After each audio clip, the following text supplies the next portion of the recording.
Hello friend, welcome to my blog. आप सबको हमारे कोलकाता के प्रोग्राम हमारे आसनसोल के प्रोग्राम में आप सबको वेलकम है। आइए हम आपको स्वागत करते हैं हमारे आसनसोल के प्रोग्राम में। आ जाइए, आपसे बहुत अच्छा होगा प्रोग्राम, क्योंकि ये 3 स्टेज के प्रोग्राम, झारखंड, आसनसोल, कोलकाता, ये 3 शहरों की प्रोग्राम एक जगह हो रहा है। आसनसोल में बहुत बड़ा होने वाला है। अगर आप लोग आएंगे तो प्रोग्राम का पूरा पूरा आनंद उठा पाएंगे। आ रहे ना? कौन कौन आ रहे? आज है 1 तारीख। सुन लीजिए, कान खोल के सुन लीजिए। आज है 1 तारीख और 22-23 नवंबर।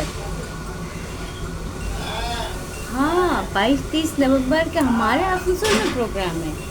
और शायद नवंबर में कंडवाला आश्रम में प्रोग्राम है, तो वहाँ तो हम लोग नहीं जा सकते, क्योंकि हमारे प्रोग्राम की तैयारी भी तो करनी है भैया। एक ही साथ में है ना, एक ही महीना में 2 प्रोग्राम पड़ रहा है, इसीलिए नहीं जा सकते। कोई बात नहीं, अपने यहाँ प्रोग्राम दे रहे हैं ना, वहाँ हम लोग प्रोग्राम देखेंगे। तो जो फ्रेंड मैं कह रही थी, हमारे यहाँ जो मीटिंग है प्रोग्राम की, बैठक है, ज़रूरी बैठक।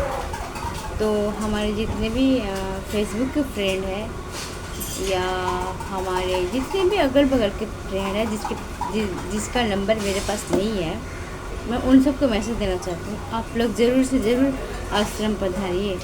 10:30 बजे से बैठक है, तो आप लोग भी आ रहे हैं ना बैठक में।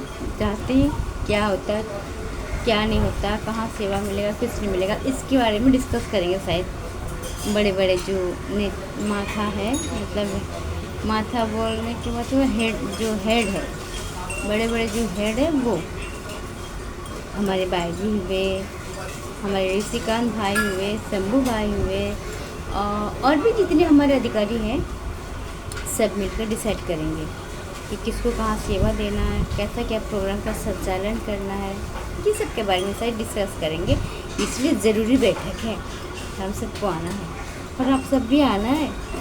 मैं जाऊंगी, अगर मेरा रिचार्ज रहा तो मैं ऑनलाइन आऊँगी, और नहीं रहा तो मैं वीडियो तो बनाऊँगी ही, फिर मैं आपको दिखाऊँगी ना क्या क्या हुआ है।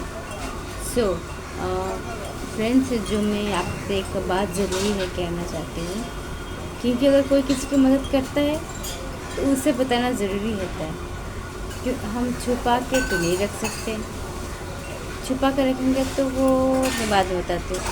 तो जो मैं कह रही थी कि कोई किसी की मदद करता है तो बताना ज़रूरी होता है, कि मैं भी किसी दिन किसी की मदद की थी। कहते हैं ना, भगवान आप जैसा कर्म करोगे वैसे आपका फल मिलेगा। आप किसी को दान दोगे तो कोई आपको दान देगा। तो मैं उस दिन बताई थी ना आपको, इस बात में विश्वास करती हूँ, तो आज मैं बता रही हूँ आपको। उस दिन से तो मैं बता रही हूँ कि मेरा हालत बिल्कुल बहुत ख़राब है, मेरा हालत ठीक नहीं है, बहुत मतलब दुकान नहीं चल रही है, वो बता रही थी ना। तो मेरे फ्रेंड है, मतलब उसकी बेटी को मैं अपना बेटी बनाती हूँ, देखते हैं आप लोग वीडियो में वो। तो उसकी मम्मी को मैंने कल 2-3 दिन उसको बताई हूँ, उसकी वो लोग तो पंडित है ना, तो उन लोग को बताती हूँ, हाथ भी दिखा रही हूँ। तो फिर मैंने कल भी बोला उसको, तो ऐसा बात है, मेरा बहुत प्रॉब्लम है, मैं रिचार्ज नहीं कर पा रही। वो हमको फ़ोन कर रहे तो हम बोले भाई हम रिचार्ज नहीं कर पा रहे, मेरे पास पैसा वैसा नहीं है, सच में नहीं है। आपको लग रहा होगा मैं झूठ बोल रही हूँ, सच में नहीं है।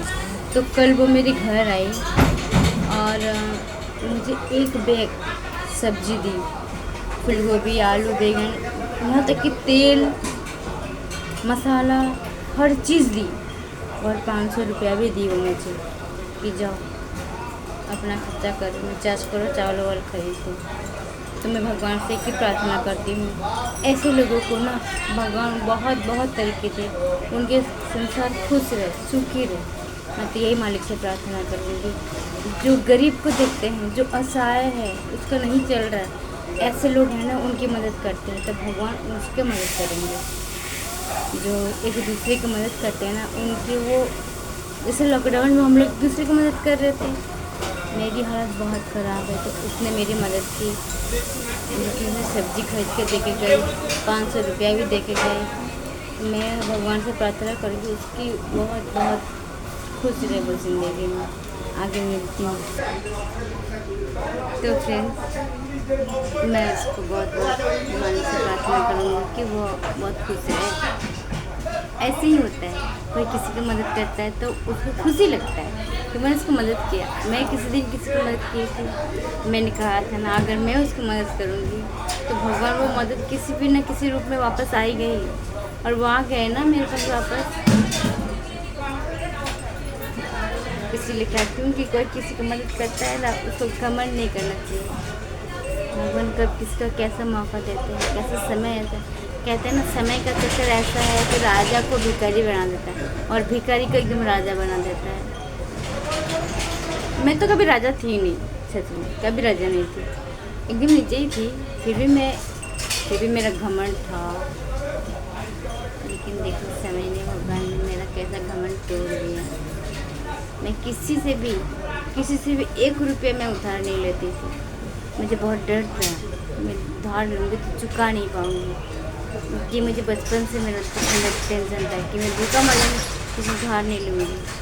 लेकिन समय ऐसा पड़ गया कि उधार लेना ही पड़ा। मैं नहीं लेती हूँ, मेरा पति लेता है। टेंशन कितना है मुझे। मैं ना किसी को भी, कोई अगर मेरे से पैसे पाता है ना, तो उसको मैं एडवांस में दे के रखती थी पहले। और अब ऐसा हो गया, कोई मेरे से पैसे पाता है तो मुझे लगता है कि मुंह छुपा लूँ कहीं। इतना हालत ख़राब हो गया। भगवान इसकी हालत किसी की ना ख़राब करे। प्रार्थना करो कि मेरी हालत सुधर जाए। मैं फिर से वीडियो में आ रही हूँ।